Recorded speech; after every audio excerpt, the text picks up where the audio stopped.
지난해 12월 일본 천왕궁에서 기자회견이 열렸다. 이날 아키히토 일황은 한일 고대사에 관해 중대한 발언을 한다. 私自身としては桓武天皇の聖母が百済の武寧王の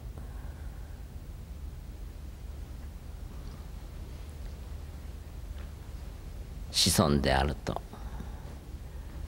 蜀日本紀に記されていることに監獄とのゆかりを感じています。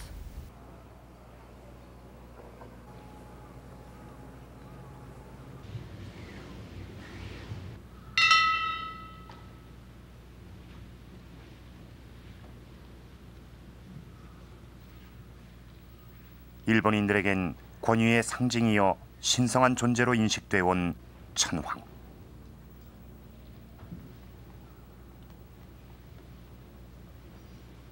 과연 천황의 혈통은 백제인과 어떤 관계가 있는 것일까?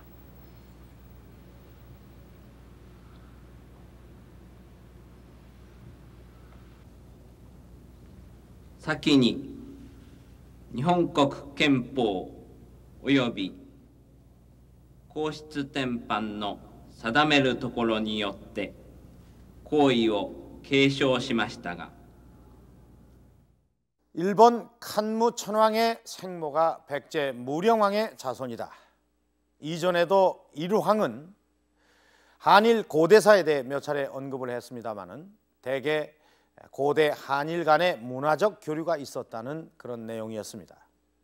그런데 이번엔 특이하게도 이 천황가의 혈통에 대해서 이야기를 하고 있습니다. 일황의 이번 발언은 아마 많은 일본인들에게 큰 충격을 던져주었을 것이라고 생각이 됩니다. 일본인들은 그동안 만세일계라고 주장하며 이 천황가를 신성시해왔습니다.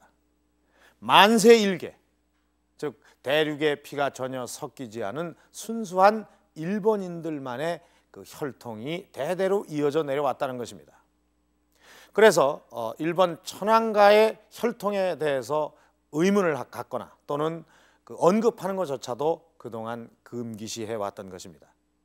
그런데 이번에 특이하게도 일황 자신이 일황가의 혈통이 백제인과 관계가 있다고 이 공개석상에서 밝힌 것입니다. 아키히토 일황의 이번 발언은 아주 중대한 의미를 갖고 있습니다. 일황가의 혈통, 거기에는 한일 관계에 비밀이 있기 때문입니다. 자, 오늘 역사 스페셜에서는 이 일황가의 혈통을 통해서 백제와 일본의 관계를 풀어보려고 합니다. 자, 그럼 먼저 앞에 언급한 이 칸무 천황의 그 어머니가 누구인지부터 알아보도록 하겠습니다.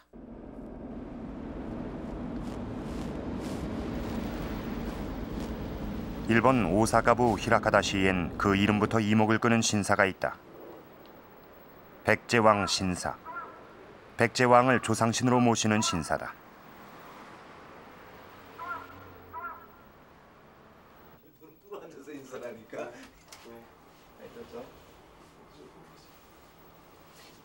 어떻게 일본에 백제왕 신사가 생길 수 있었는지 궁금해하는 취재팀에게 신사를 관리하는 후지스 유키코 씨는 이 신사 대대로 내려오는 보물을 공개했다.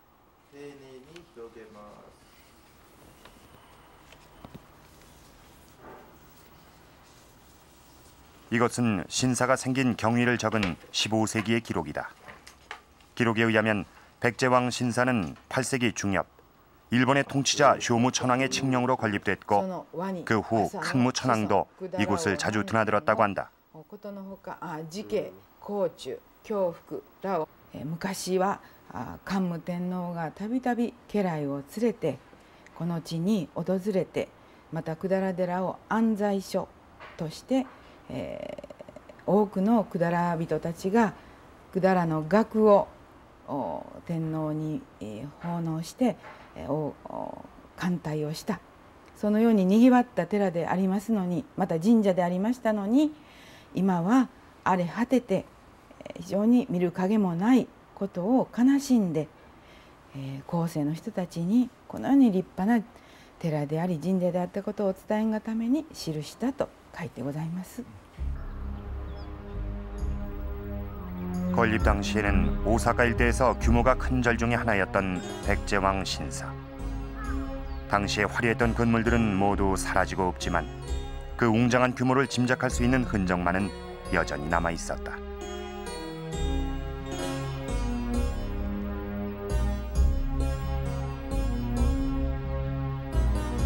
천황이 이렇게 큰 백제왕 신사를 세운 이유는 백제왕자 경복을 기리기 위해서였다. 의자왕의 후손인 경복은 동대사 불상주조에 필요한 황금을 기부한 인물로 천황은 그의 본거지에 신사를 세운 것이다. 이렇듯 천황과 깊은 인연이 있는 백제왕 신사에선 지금까지도 매년 한 차례씩 궁중악을 연주하는 행사가 열리고 있다. 이곳에선 아키히토 일황의 발언을 어떻게 받아들일까? かねがね私どもは高野の新笠様の話を書物で読み、もう当然のこと、桓武天皇のお母様は百済の人であるということを当然のことと思っておりました。それをこの度天皇陛下が公の場で、発言していただきましたこと、非常に心より嬉しく思っております。 일본의 역사는 720년을 기준으로 그 전은 일본 서기에, 그 후는 속일본기에 기록돼 있다. 아키히토 일황이 언급한 기록은 속일본기. 속일본기는 간무천왕의 혈통을 밝히고 있는데 간무천왕의 어머니 고야실립은 무령왕의 아들 순타태자의 후손으로 기록돼 있다. 천황의 외척이 백제인인 것이다.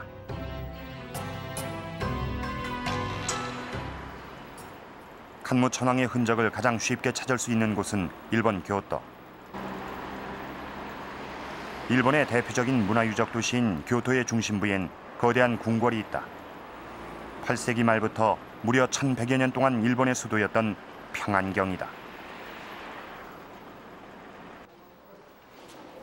794년 수도를 교토로 옮기고 평안경 시대를 연 인물이 바로 제50대 간무천왕. 간무천왕은 교토를 상징하는 인물로서 지금도 교토인들의 존경과 사랑을 받고 있다.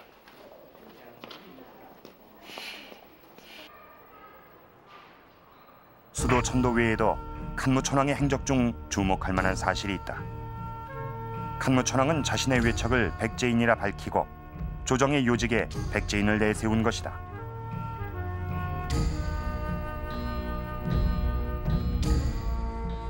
간무천왕이 당시 백제왕씨, 이것도 백제 계통 사람들입니다만은 어지린자, 말글정자, 인정이라고 하는 사람을 두 계단을 한꺼번에 승진시켰습니다. 그러면서 뭐라고 얘기했느냐? 이건 나의 의척이기 때문에 두 단계를 동시에 올려줬다. 이렇게 얘기를 했습니다.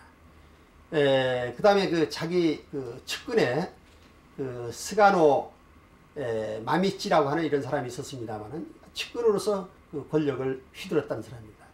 근데 중요한 것은 이런 한반도 계통 사람을 많이 썼다는 사실보다도 나의 외척이기 때문에 썼다고 이렇게 공언을 하면서 썼다는 것이 대단히 재미있는 얘기가 아닐까 이런 생각이 듭니다. 간무천왕은 수도 천도 후 궁궐 북쪽에 직접 조상신을 모시는 신사를 세운다. 그곳이 바로 이 히라노 신사다. 신사의 안내문이 취재팀의 눈길을 끌었다. 안내문은 신사에서 모시고 있는 4명의 조상신을 밝히고 있는데 오른쪽의 3명은 백제왕으로 보고 있다. 그리고 4번째 조상신의 이름은 고야실립, 간무천왕의 어머니다. 어머니 고야실립을 포함해 천왕이 직접 모신 조상신은 모두 백제인이었다.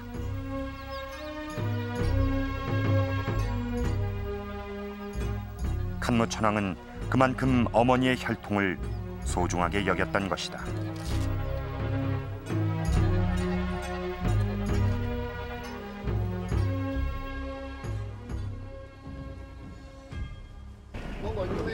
準備でぐらい。はい。ありがとうございます。 취재팀은 칸무 천황의 어머니 고야 신립의 무덤을 찾아 나섰다. 일본의 지도나 관광책자 어디에도 소개돼 있지 않은 고야 신립의 무덤을 찾기란 쉬운 일이 아니었다.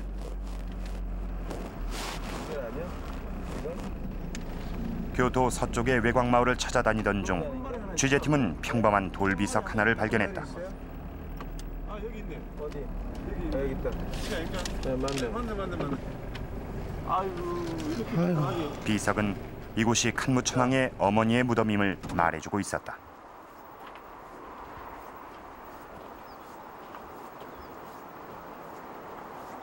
찾아오는 이 하나 없는 한적한 무덤. 무덤의 주인은 이미 후세인들에겐 잊혀진 지 오래였다.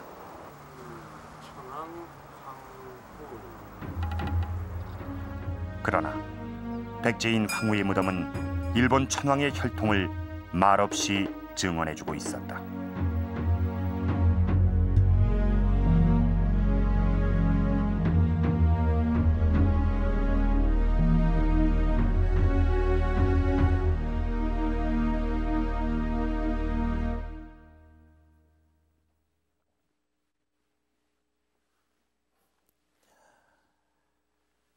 여기 묻혀있는 인물이 일본 제50대 칸무 천황의 어머니인 고야 신립입니다.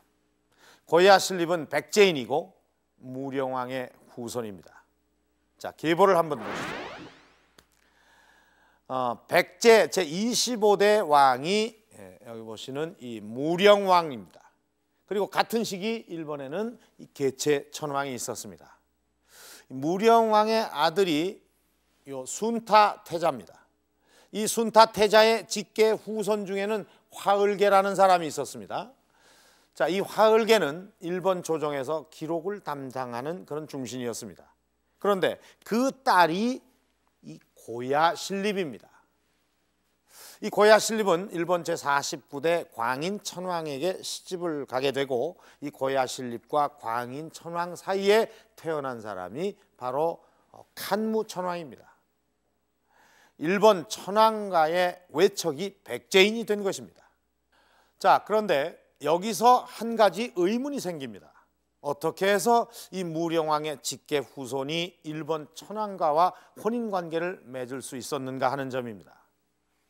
무령왕이 일본에 머물면서 자식을 낳을 수도 있었을 것이고 또 왕자나 공주를 일본으로 보내서 생활하게 했을 그럴 가능성도 생각해 볼 수가 있습니다. 자, 백제 왕가와 일본 천황가와의 인연이 언제부터 시작됐는지 알아보기 위해서는 먼저 저 멀리 이 무령왕 시대로 거슬러 올라가 봐야 합니다.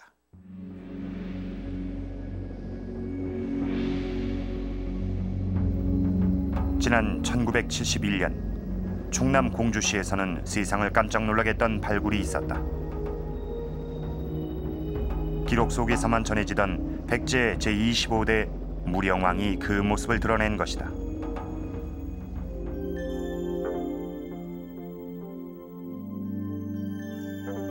무덤의 문을 열자 수많은 유물들이 쏟아져 나왔다.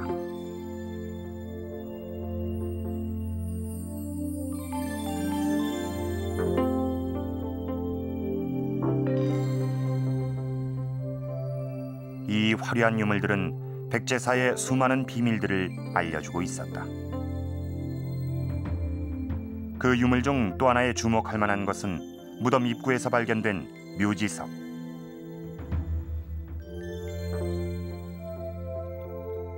묘지석은 무덤의 주인이 무령왕이라는 사실과 함께 무령왕의 나이와 사망한 해를 기록하고 있다.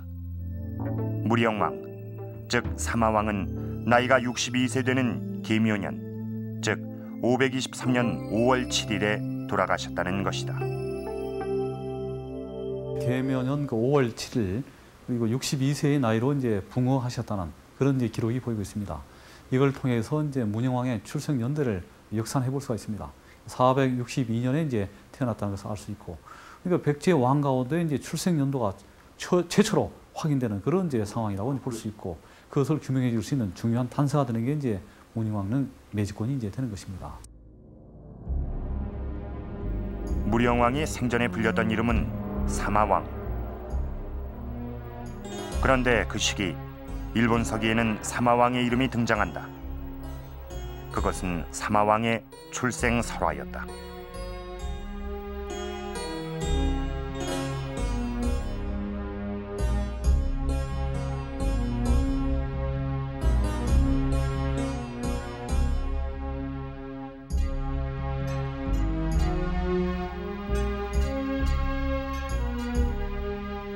사마왕이 태어났다고 전해지는 곳은 축자의 강나도.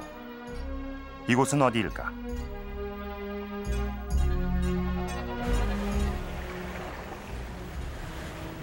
일본 후쿠오카 북쪽에 가카라시마 섬이 있다.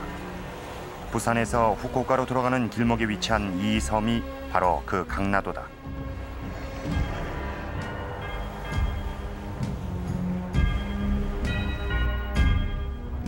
약 100여 호가 살고 있는 자그마한 섬 가카라시마 곳곳엔 무령왕의 전설이 깃들어 있었다.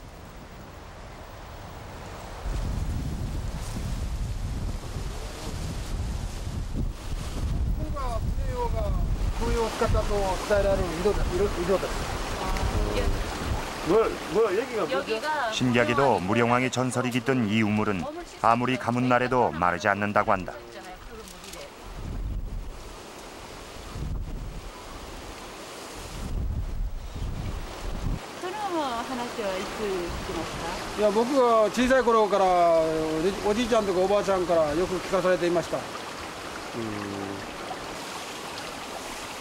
마을 주민들은 섬에서 대대로 내려오는 무령왕의 전설을 믿고 있었다.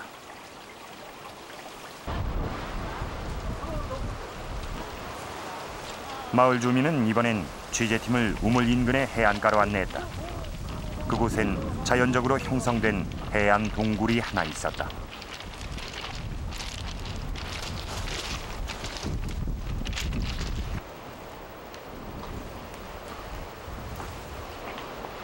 동굴 안엔 마을 사람 누군가가 만들어 놓은 제단이 놓여 있었다. 이 동굴이 바로 무령왕이 태어났다고 전해지는 곳이다.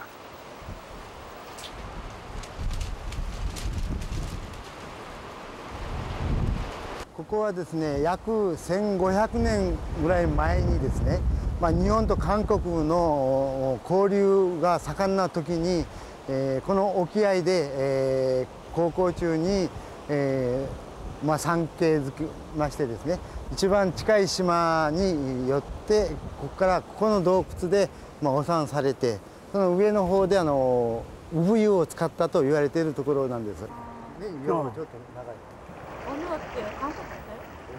동굴이 있는 지역을 섬의 위쪽에서 관찰해봤다.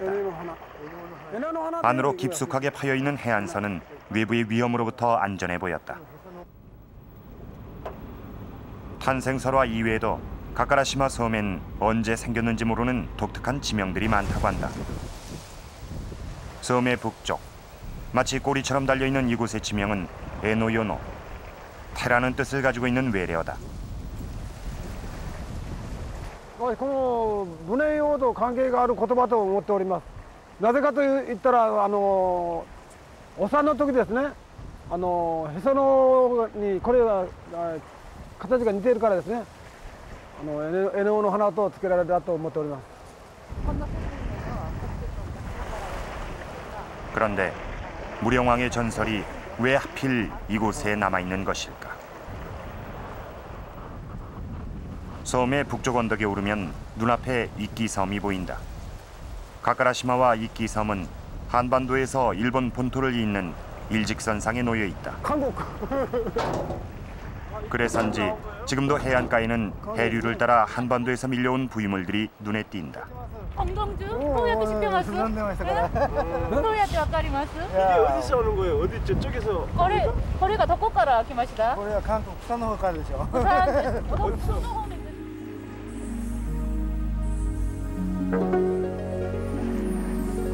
먼 옛날 가카라시마는 한반도에서 일본으로 건너가기 위한 중간 기착지였다. 그렇다면 일본으로 가던 중 이곳 가카라시마에서 무령왕이 태어났다는 전설은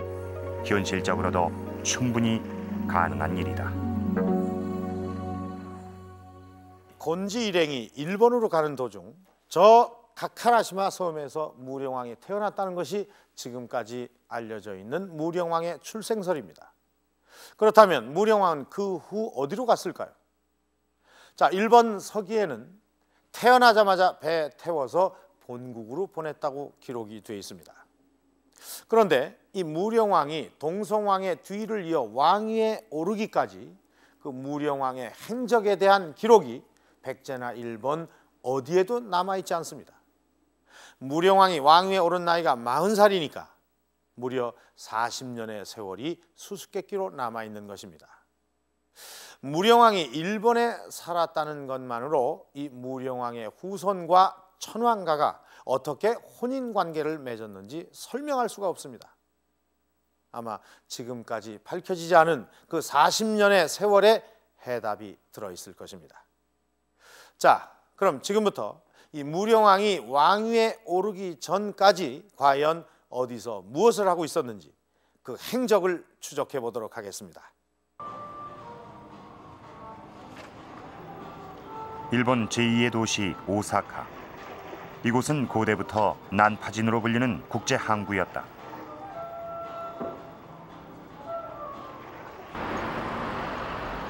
현재 오사카의 중심부엔 이 도시의 역사를 한눈에 파악할 수 있는 역사 박물관이 있다. 박물관의 전시물 중 눈길을 끈 것은 영상 보고 난 나니와 궁.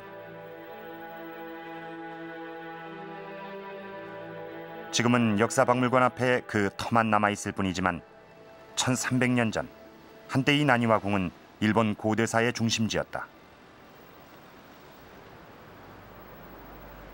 나니와 궁이 있는 고대 오사카 지역은 교통의 중심지이기도 하다. 현재의 오사카 항에 해당하는 난파지는 당시에도 국제무역항이었다. 그런데 이 지역에서 발굴된 고대 유물 중엔 백제계의 유물들이 많다.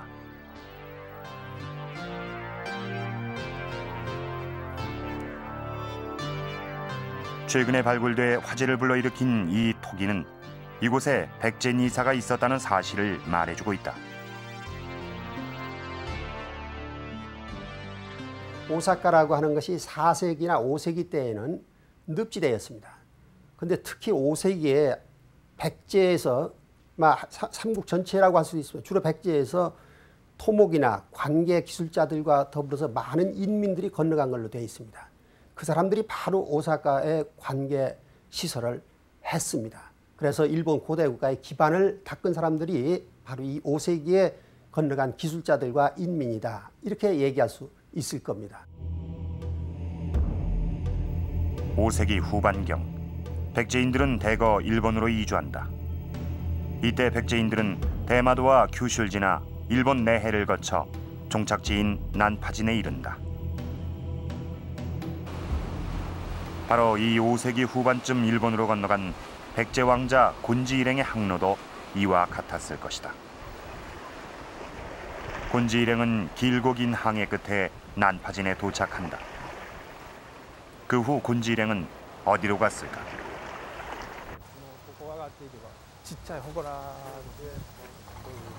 취재팀이 곤지의 흔적을 찾은 곳은 오사카 지역의 아스카베 신사. 신사의 안내문엔 이곳에서 모시는 조상신이 백제의 곤지왕이라고 쓰여 있다.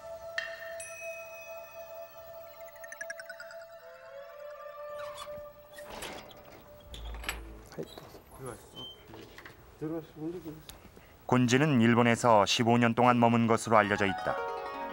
그 후 곤지의 후손들은 아스카베 노미야스코란 이름으로 일본의 터전을 잡고 살았다.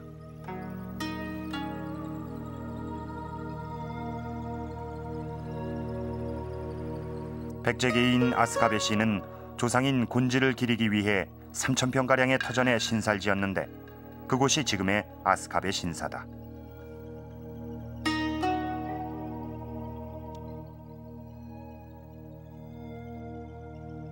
こういうふうなこじんまりした、感じの神社になってますけれども、本来はもっと大きな敷地で、向こうに鳥居があるんですけれども、おそらく向こうへ向かってもっと広がっていた可能性がありますね。 곤지 신사가 위치한 아스카 지역 일대는 백제의 무덤군이 밀집해 있다. そうですね。 최근 발굴된 이 아스카 무덤은 곤지 신사 일대의 거대한 고분군 중의 하나로 규모가 2층 집의 크기와 비슷하다. 무덤의 주인이 큰 세력가임을 보여준다.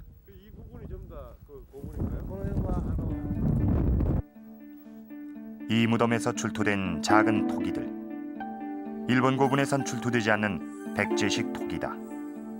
백제 고분임을 말해주고 있다.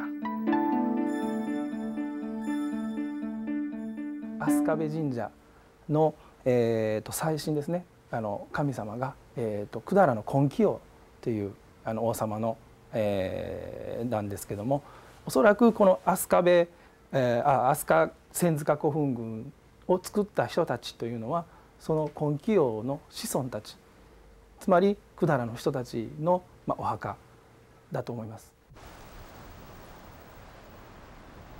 수많은 고분으로 이루어진 아스카베 천총은 곤지 후손의 무덤으로 추정된다. 이 고분군들은 전형적인 백제의 무덤 양식인 횡열식 석실 형태를 띠고 있다. 곤지가 461년에 일본 열도를 건너가서 한 적어도 15년 정도는 이제 열도 안에 가와치 아스카 일대를 개척하고 있었던 것입니다. 이러한 여러 가지 정황이 비춰볼 때 문영왕이 일본 열도 안에서 그것도 가와치 아스카 일대에서 이제 성장했을 가능성은 지극히 높다라고 볼 수 있습니다. 곤지와 함께 일본으로 건너온 무령왕은 이곳에서 무엇을 했을까?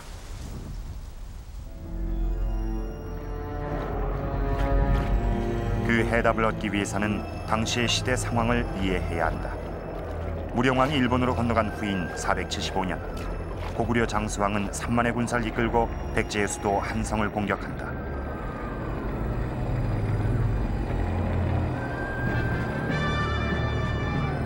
백제는 계로왕과 왕족들이 살해되는 처참한 패배를 맞는다.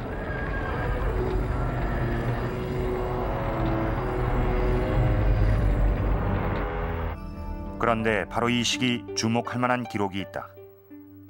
외의 한 왕이 중국에 보낸 편지다. 이 기록은 당시 백제의 상황을 보여주고 있는데 외왕은 갑자기 상을 당했다고 쓰고 있다.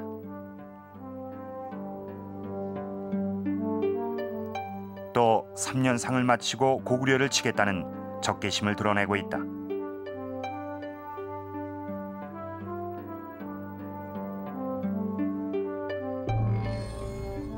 모든 정황이 계로왕의 죽음과 일치한다. 이 편지를 쓴 주인공 외왕은 다름 아닌 당시 일본에 있었던 무령왕이란 주장이 있다.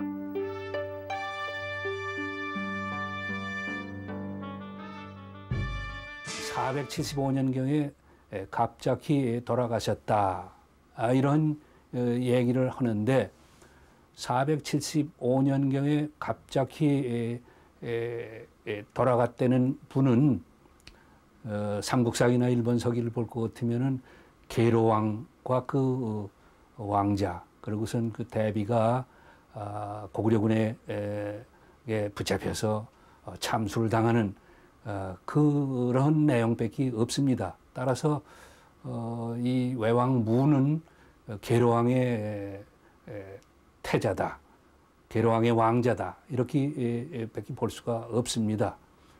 그래서 자연히 외왕무는 사마군으로 비정을 하게 됩니다. 이 사실을 뒷받침해주는 유물이 있다. 유물을 소장하고 있는 곳은 오사카부 하시모토시에 위치한 쓰다 지망 신사.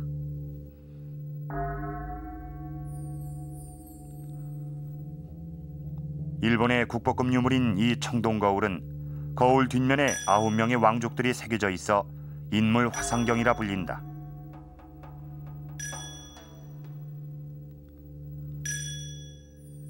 그리고 거울 바깥 둘레에는 명문이 새겨져 있는데 명문엔 사마란 글씨가 선명하게 보였다.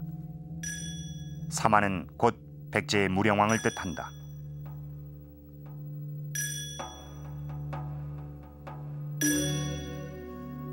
거울의 명문은 이 거울이 제작된 경위를 적고 있다.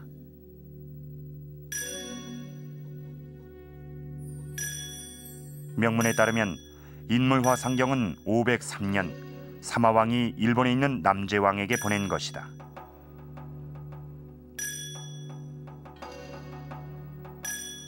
그리고 거울을 만들기 위해 사마왕은 개중비직에 있는 관리를 보냈다고 기록돼 있다. 개중비직은 일본 기내지방에서 왕 다음의 권력을 가진 직책이다. 이것은 무엇을 의미할까?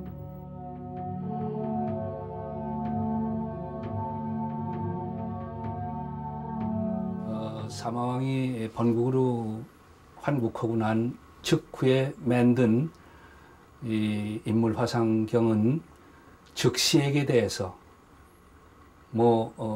꺼리낌 없이 그 먼 위치에서 그 명령하는 것을 볼 것 같으면은 사마왕은 분명 그 개중비직과도 가까운 위치에 있다가 본국에 귀국했다고 봐야 될 것입니다. 그렇기 때문에 사마왕이 일본에 있어서 외왕 위에 있었다는 그 사실은 이러한 거울을 만드는 데 있어서의 경위만 보더라도 분명해집니다. 고대의 거울은 상왕이 하왕에게 주는 신임의 표시다.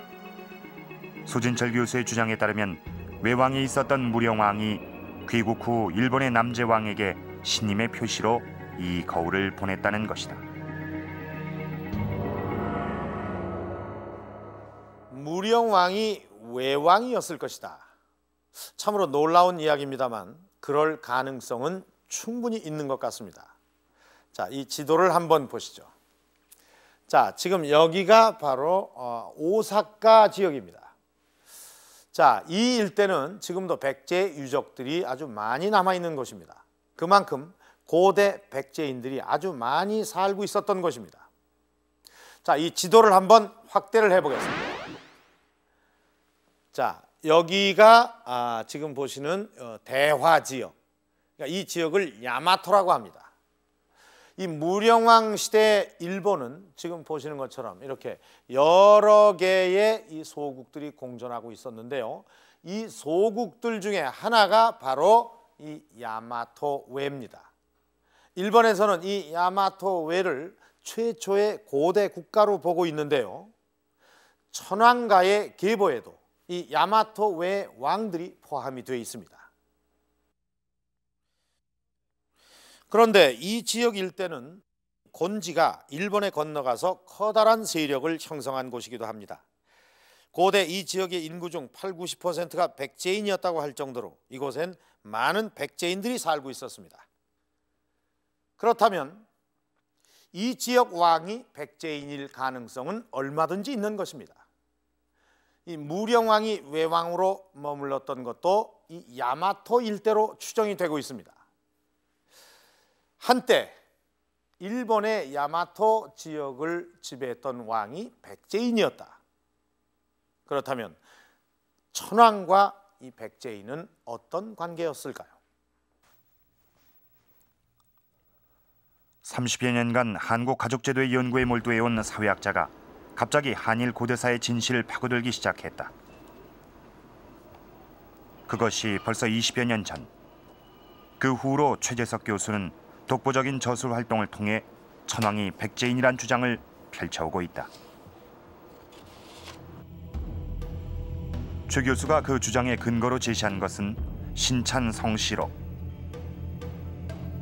신찬성시록은 815년 간무 천황의 왕자가 편찬한 책으로 고대 일본의 황족과 귀족의 계보가 적혀 있다.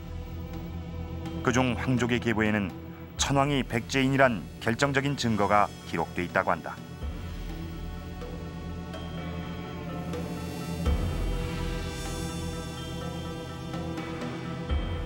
바로 이것, 민달 천황의 손자인 백제왕이란 글귀다.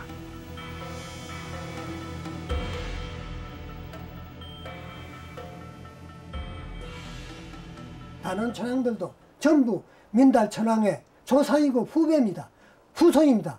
따라서 민달 천왕이 백제인이라는 것은 민달 천왕의 조상인 천왕, 민달 천왕의 자손인 천왕도 모두 백제인의 것을 나타내는 것입니다. 그게 이제 이게 대원진이라는 이게 왕족이죠. 신찬 성시록의 기록은 한마디로 놀라운 사실을 말해주고 있었다. 감추려고 하는 것이 하나도 워낙 중대하고 민감한 일이라 취재팀은 기록의 원본을 확인해 보기로 했다. 그런데 현재 일본에서 신찬 성시록의 원본은 남아있지 않고 몇 개의 필사본만 전할 뿐이라고 한다.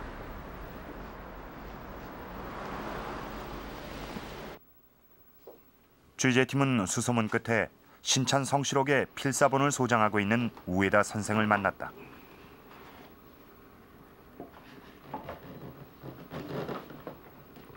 전 교토대 교수이자 저명한 역사학자인 우에다 선생은 취재팀에게 신찬 성시록을 공개해 주었다.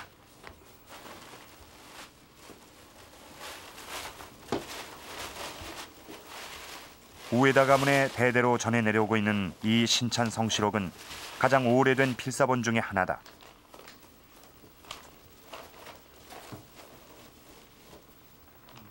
지금은 우에다 마사키본으로 불리는데 전시 요청이 끊이지 않을 정도로 사료로서 높은 가치를 인정받고 있다.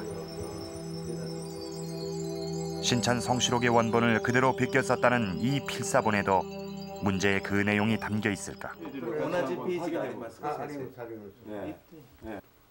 취재팀은 우에다 선생에게 서울에서 복사해온 내용을 찾아줄 것을 요청했다.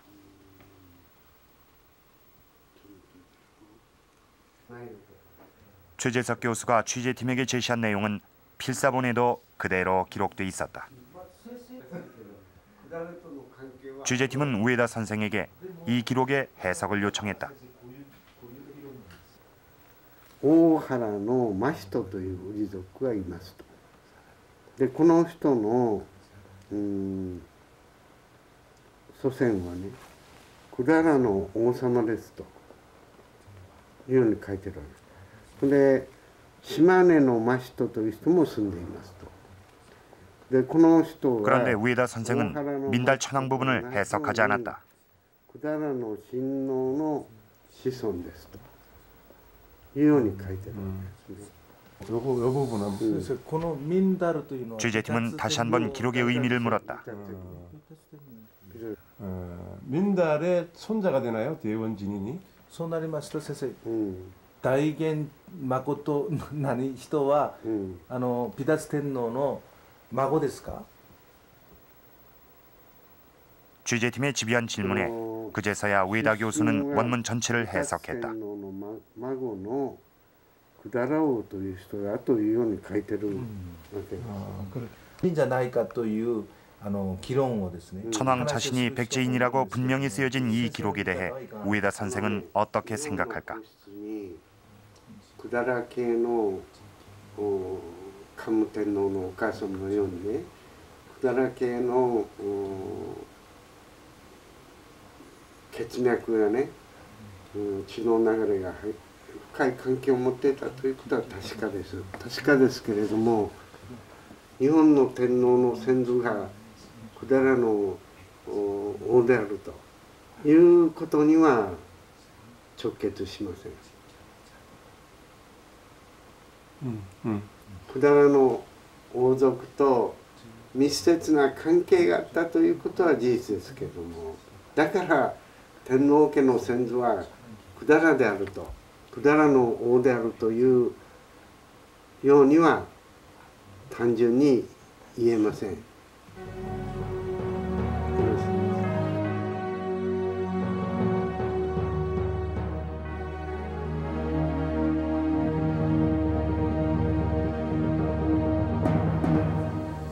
우리는 지금 너무나 놀라운 사실을 알게 됐습니다. 왜 지금까지 이런 기록이 세상에 알려지지 않았는지 의아할 정도로 이 신찬 성시록에는 분명히 민달, 그러니까 일본 제30대 미다스 천왕이 백제 왕족이었다고 쉬어 있는 것입니다. 이 신찬 성시록의 기록을 뒷받침할 수 있는 기록이 또 하나 있습니다. 비다스 천왕이 즉위하던 해인 572년 일본 서기의 기록입니다. 황태자 즉 천황위 10월 궁우 백제 대정 일본 서기 민달 천황. 황태자가 천황에 즉위하였다. 이달 백제의 대정궁을 지었다. 자, 만약 우리가 이 신찬성시록을 몰랐다면 아마 이 기록을 우리는 너무나 의아하게 생각을 했을 것입니다. 왜 일본 천황이 백제궁을 지었을까 하고 말입니다. 그러나 이 신찬성시록을 통해서 우리는 이 내용을 이해할 수 있게 된 것입니다. 비다스 천왕은 백제인이었다. 백제인 천왕이 백제궁을 짓는 것은 어쩌면 너무나 당연한 일이 아닐까요?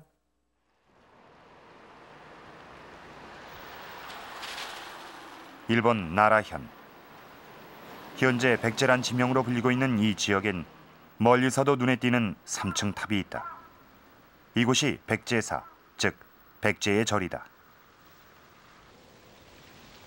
백제사 경내에 남아있는 3층 탑은 현재 일본의 중요 문화재로 지정돼 있다. 이 절이 비다스 천왕과 어떤 관련이 있는 것은 아닐까?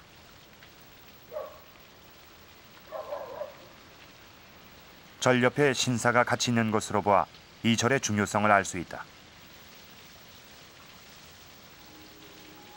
또 절에 남아있는 석등의 받침대에는 백제 칠촌이란 글씨가 새겨져 있다. 백제인이 이곳에 촌락을 이루어 모여 살고 있었던 것이다.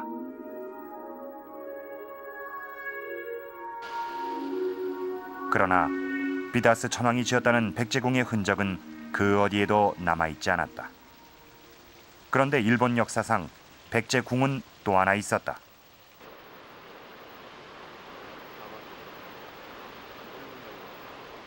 일본 서기에 의하면 34대 조메이 천왕이 백제천 옆에 백제사와 백제궁을 지었다고 한다. 조메이 천왕은 백제궁을 지은 비다스 천왕의 손자다. 옛 이름이 백제강인 이곳에서 지난 1997년 2월 대단한 발견이 있었다. 1400년 전의 유적으로 추정되는 이 거대한 건물터는 절터로 밝혀졌다. 또한 이 절터 옆에서 거대한 규모의 탑터도 발견됐다. 발굴된 유물 중에는 백제인들이 지은 호류사의 기와와 똑같은 형태의 기와가 보였다. 백제강 옆의 이 유적을 일본 학자들은 백제사 터로 확신하고 있다. 今度がですね、吉備池拝寺つまり百済大寺はこれだけの大きさ、36メーターと27メーターあります。それに対して、飛鳥寺は日本で一番古い飛鳥寺は21メーターと 17.5 メーター。面積でいうと2倍ぐらいこっちの方が大きいですね。この付近では一番大きいと見てもよろしいですか。というよりも日本で一番大きなお寺だと。飛鳥時代のお寺で日本で一番大きなお寺がここなんだということなんですよ。それから 5년여에 걸친 발굴 결과 백제사의 윤곽이 드러났다. 금당과 탑은 건설 당시 일본 최대의 규모다. 현재는 논과 연못으로 변해버린 백제사는 원래 3만 평방미터의 규모로 남쪽엔 중문과 승방이 있었고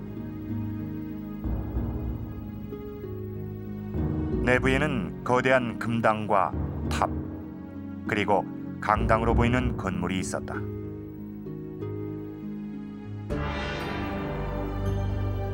백제사의 탑은 기단의 크기로 원래 형태를 추정해 볼 수 있는데 기단의 한 변이 30m, 높이가 2m가 넘는 것으로 보아 이 탑은 원래 80m 이상 되는 거대한 탑이었을 것이다.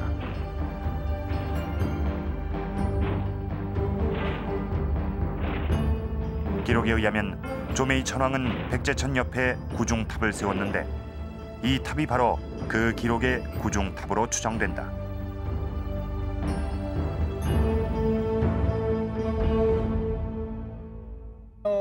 時代的に7世紀の前半段階ということで、天皇の名前でいうと金明天ごめんなさい除明天皇除明天皇という天皇の時代に建てられたと考えていいと思います。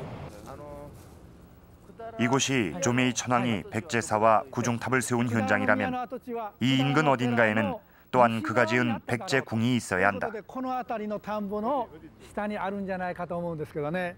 百済宮はですね、百済の大寺というお寺の西側にどうも作られたというふうに言われてますんで、この辺りが大寺であるならば、ちょうど西側のこの田んぼの辺りがその宮殿の跡であったんじゃないかと思っています。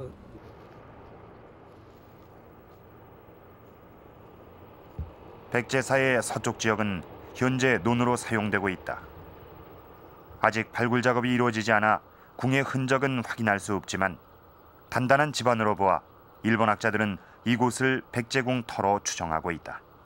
前にね川が流れておりまして、その川が 백제궁을 지은 후 조메이 천왕은 거처를 백제궁으로 옮겼다.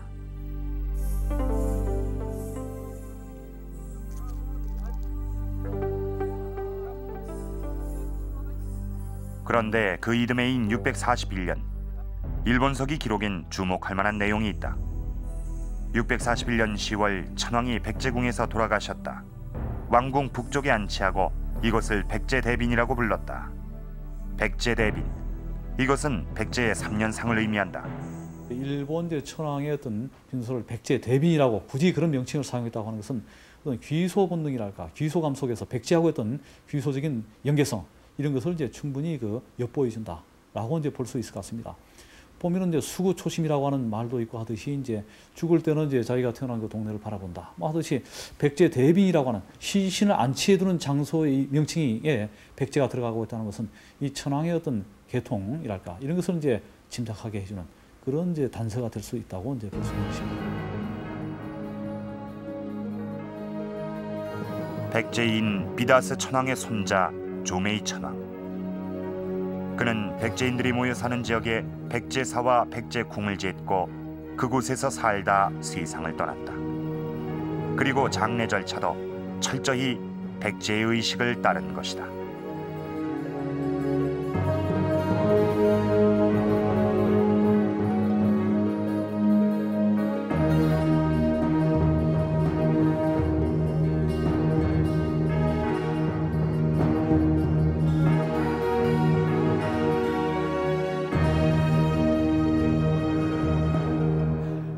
탑이 조메이 천왕이 백제강 옆에 세웠다는 9층 탑입니다. 아, 정말 높은데요. 자, 이 조메이 천왕은 고대 일본의 최대 탑을 세워놓고는 그 옆에 백제사와 또 백제궁을 지었습니다. 자, 이 백제궁을 지어놓고는 이 조메이 천왕은 아예 이 백제궁으로 거처를 옮겨서 살다가 그곳에서 세상을 떠났습니다. 그뿐만이 아닙니다. 이 장례 의식도 백제대빈이라고 하여 백제의 3년상을 따랐습니다. 자, 지금까지 밝혀진 사실을 보고 여러분들은 어떻게 생각을 하십니까?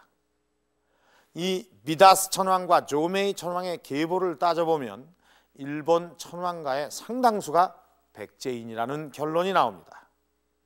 자, 이 놀라운 사실은 고대 한일 관계를 다시 보게 하는데요. 과연 백제와 일본은 어떤 관계였을까요? 일본 고대 국가 야마토 우에가 문화의 꽃을 피운 지역 아스카. 고대 문화의 중심지답게 이 지역엔 고색 창연한 절이 있다. 일본 최초의 절인 아스카사다. 아스카사의 중심부인 이곳에선 1300년 전 불사리 안치식이 거행됐다. 당시 이 행사는 흥미로운 일화를 전해준다. そこへ埋めたわけですね。高い旗をたくさん立て、また鳳凰という鳥も、その車に乗せ、で大きい太鼓、小さい太鼓を鳴らし、そしてここまで大勢の方が百済の服装で、ここまで行列してきて、そして日本の当時の推古天皇が中心になって柱を立てる儀式を盛大に行われたと。 아스카사를 지은 인물은 백제인 소가노 우마코. 그는 이시부타이 무덤으로 불리는 이 거대한 돌무덤의 주인이기도 하다. 소가노 우마코를 비롯한 소가씨는 야마토 외에서 약 100년에 걸쳐 세력을 떨친 백제계 가문이었다. 소가씨는 그가 왕위에 올린 사람이 세 사람입니다. 세 사람인데 최초의 그 여왕인 스이코 여왕도 왕에 올렸고, 스이코 여왕의 오라비인 용우메이라고 용명천왕도 왕에 올렸고, 그런데 용명천왕이 죽었을 때 왕위에 올린 것은 수슝이라는 왕입니다. 물론 이거 다 형제 자매입니다, 이 사람들이. 근데 수슝이 어느 날 멧돼지를 잡아온 신하가 멧돼지를 바쳤을 때 멧돼지를 가리키면서 내가 미워하는 자의 목을 치듯이 이 멧돼지의 목을 치고 싶다고 했습니다. 이 말이 소아마자 대신에 귀에 들어가자 소아마자가 자기 신복을 시켜서 수슝천왕을 살해해버립니다. 물론 일본 역사에 나오는 얘기인데 그만큼 그 일본 왕가에서 강력한 그 파워를 가져서 나는 새도 뭐 떨어뜨리는 그 한마디에 떨어뜨린다고 하는 그런 인물이 소아마자입니다. 그런데 당시 일본 서기에는 흥미로운 기록이 있다. 백제 왕자 교기가 오자 야마토 외의 관리는 급히 이 사실을 알리고 외 조정은 향응까지 베푼다.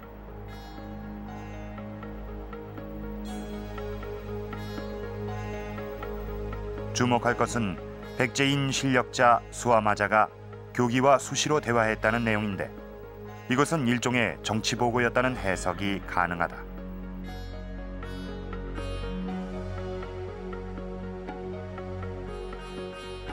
이게 모든 권력을 가진 소가씨가 일본의 실권자가 백제 왕자에게 와서 모든 정치를 보고하고 하는 것을 보면은 그때 지배 체제는 백제 왕, 백제 왕자, 일본의 소가씨 이런 계통으로 움직였던 것입니다. 일본과 백제의 관계를 알 수 있는 상징적인 사건이 있다. 663년 8월 백강구 전투. 신라, 당나라, 백제군과 왜군이 참전한 동아시아 최대의 전투였다. 전투가 벌어지기 전 백제 왕족 복신은 일본의 지원군을 요청한다. 복신의 지원 요청을 받은 일본은 당시 어떤 행동을 취했을까? 당시 일본 조정의 행동을 알 수 있는 유적이 있다. 斉明天皇さん自ら自分自身がこの亀型石造物のこの水槽の中に手を洗い口をゆすいで身を清めてこの中の建物でお祈りされたと。 아스카를 출발한 사이메이 천왕은 오사카의 나니와궁에서 만반의 준비를 갖춘다. 사이메이 천왕은 복신의 뜻에 따라 지원군 파병을 결정하고 이곳에서 무기를 마련했던 것이다.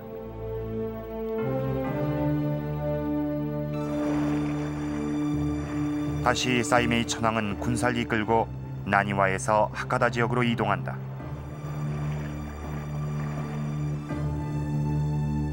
사이메이 천왕은 아예 이곳 하카다로 궁을 옮기고 군사들을 훈련시킨다. 이렇게 일본군의 파병은 천왕의 지휘하에 일사불란하게 진행됐고 2만 7천 명의 병력과 400척의 선박은 백강구로 향했다.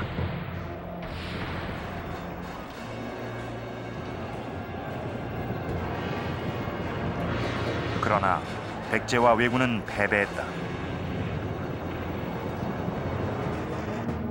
이 시점을 기록한 구당서엔 당시 일본군의 성격을 알 수 있는 내용이 있다.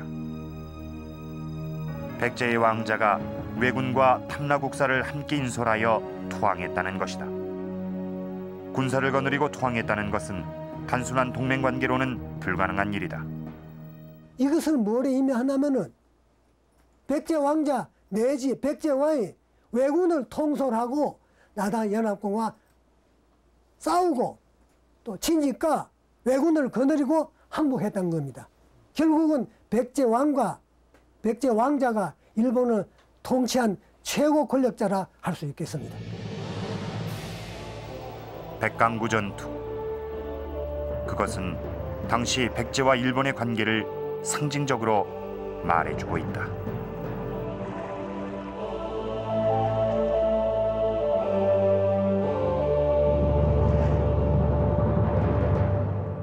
고대 한일 관계는 단순한 문화 교류 차원만은 아니었습니다. 천황의 혈통에는 백제인의 피가 흐르고 있었던 것입니다. 최근 일황의 발언 이후 일부 매스컴이나 또 일본의 지식인들 사이에서는 소위 한일 동정론이라는 그런 말이 다시금 떠오르고 있습니다. 이 한일 동정론은 9세기 칸무 천황 때 처음 제기된 이후 에도 시대와 메이지 시대 그리고 일제 강점기를 걸쳐 주장되어 온 아주 오래된 역사를 가지고 있습니다.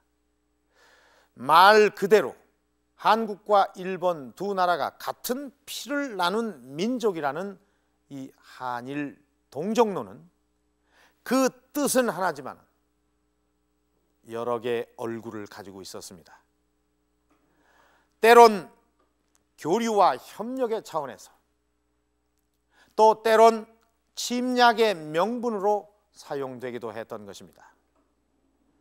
그렇다면 이번 일황의 발언은 어떤 의미로 해석을 해야 할까요? 2002년 한일 월드컵이라는 중대한 국가 행사를 눈앞에 둔 시점에서 일황이 이 천황가와 백제인의 관계를 이야기한 것은 한일 간의 친선을 도모하려는 차원으로 이해할 수 있을 것입니다. 이번 발언을 출발점으로 해서 한국과 일본 두 나라는 이 고대 한일 관계를 올바로 이해하고 그것을 바탕으로 진정한 협력을 이루어낼 수 있게 되기를 기대해 봅니다.